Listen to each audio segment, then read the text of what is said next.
Good afternoon, students. Welcome to G All India English Solution. Today we will discuss LT grade practice set 14. So let's start. Wordsworth found and Shelley lost himself in nature. Whose comment is this? Option D is correct. Long. कि Wordsworth ने पाया और शैली ने स्वयं को nature में खोया था. तो ये कमेंट किया है लोंग ने, WH लोंग ने.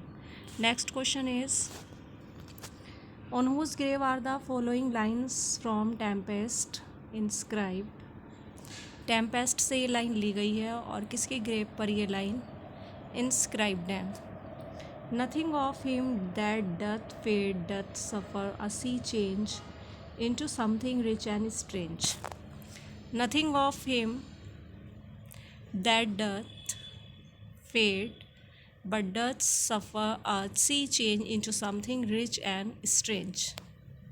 तो ऑप्शन ए इज करेक्ट. शैली की ग्रेव पर, कब्र पर ये लाइनें टेम्पेस्ट से ली गई थी और इंस्क्राइब थी उसकी कब्र पर. Next question is Shelley is a beautiful and ineffectual angel beating in the void his luminous wings in vain. Whose comment is this? तो option a is correct. Matthew Arnold. Next question is a poem was the image of life expressed in eternal truth and poetry is the expression of the imagination. Who said? P.B. Shelley. A poem was the image of life. एक poem जीवन की image थी जो कि शाश्वत सत्य में express की गई थी. And poetry is the expression of the imagination. और जो पोइट्री है वो कल्पना का भाव है. ये शैली ने कहा है. Next question is we dash into me into the or things. ये लाइन कट रही है यहाँ पे. तो यहाँ पर option c is correct. VC. Next question is and the dash of the world have hung upon the beatings of my heart. तो option b is correct. Fever. कि and the fever of the world, जो संसार का बुखार है, have hung upon the beatings of my heart, कि मेरे हृदय पर वो हैंग किया हुआ है. वो तो मेरे पे भौतिकता का नशा हुआ है. तो ये बात यहाँ पर बोल रहे हैं. तो फीवर, यहाँ पर फीवर आएगा. How often state have I turn to the refers to the. कहाँ, ये किसे रेफर्स किया गया है? ये कहा गया द रिवर वाई को, कि कितनी बार मैं तेरी तरफ मुड़ा हूँ. तो ये रिवर के लिए, रिवर वाई के लिए ये लाइन बोल दाई का यूज़ किया गया है. Next question is Wordsworth calls the river Wye. इसको ही बोलता है सिल्वन. सिल्वन बोलते हैं वाई नदी को Wordsworth. Wordsworth find the life and food in the present moment for future years. कि वर्ड्सवर्थ ने लाइफ को वो पाते हैं और फूड को कहाँ पर? प्रेजेंट मोमेंट में, फ्यूचर भविष्य, मतलब भविष्य के लिए. Next the plural of food is. Food का जो प्लूरल बनेगा वो फीट बनेगा. Option a is correct. फिर है forget me not is the singular of forget me nots. Nots यहाँ पे इसका प्लूरल है. The plural of goose is. Goose का जो प्लूरल है वो क्या है? Geese. Next is the opposite of predilection is. Predilection का जो अपोजिट है वो है एंटीपैथी. एंटीपैथी मीन्स होता है नफरत. तो प्रेडिलेक्शन का अपोजिट है antipathy. Give the correct antonym of puissant. Puissant का जो करेक्ट एंटोनियम है वो क्या है? वो है कमज़ोर. इसका antonym. Next question is the antonym of pulchritude is. Antonym pulchritude का क्या है? तो वो है अगलीनेस.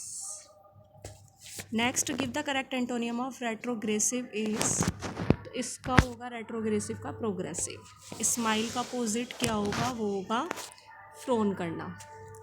नेक्स्ट डॉक्टर ने मेरी नाड़ी देखी. तो यहाँ पे option A is correct. The doctor felt my pulse.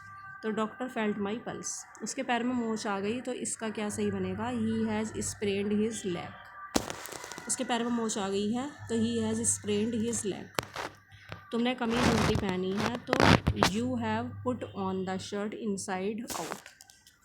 तो you have put on the shirt inside out, उल्टी पहनी है। राम और शाम में गर्मा गर्मी हो गई है, तो यहाँ पे होगा Ram and Shyam exchanged hot words. फिर you should write yours faithfully and your full name if you begin your letter with dear sir और मैम। जो भी लिखते हैं, जब किसी डियर सर मैम के लिए लिखते हैं तो लास्ट में लिखता है yours faithfully and your full name if you begin your letter with, जब आप लेटर शुरू करते हो डियर सर डियर मैडम से, तो लास्ट में लिखते हैं yours faithfully. You should write your sincerely and yours full name if you know the name of the person you are sending the letter. तो तुम्हें लिखना चाहिए योर सिंसियरली यदि तुम जानते हो उस व्यक्ति को जिसे तुम लेटर लिख रहे हो। नेक्स्ट क्वेश्चन इज, इनफॉर्मल और personal letter are those letters which you write to people you know. Informal letter उन लोगों को लिखा जाता है जिन्हें तुम जानते हो। दे मे बी योर फ्रेंड्स, तुम्हारे वो फ्रेंड्स हो सकते हैं, कज़न हो सकते हैं, आंट अंकल एट्सेट्रा। और ऐसे फ्रेंड लेटर्स को आप क्या बोलते हो, तो वो बोलते हैं हम इनफॉर्मल और personal letter. Next question is, how should be informal letter, कैसा होना चाहिए इनफॉर्मल लेटर, तो दैट इज़, तो इनफॉर्मल लेटर में फर्स्ट ऑप्शन सही होगा, friendly chatty and relaxed. Next, a fanciful image or startling comparison is known as, option b is correct, conceit. Next, the struggle between two characters or two forces is known as conflict. जब दो character और forces के बीच संघर्ष होता है तो वो जाना जाता है कन्फ्लिक्ट। कन्फ्लिक्ट दो प्रकार का होता है, कन्फ्लिक्ट इनर होता है और आउटर होता है। डेनोटेशन क्या होता है, वो होता है accepted meaning of the word. Denotation accepted meaning of the word. Next है the implication of something more than the accepted or primary meaning is, तो कोनोटेशन, कि implication of something more than the accepted or primary meaning is connotation. An unexpected and sensational turn in a play is known as, तो comedy theatre. एक unexpected और sensational turn play में जो होता है वो कहलाता है comedy theatre. Thanks for watching this video, please like, subscribe and share.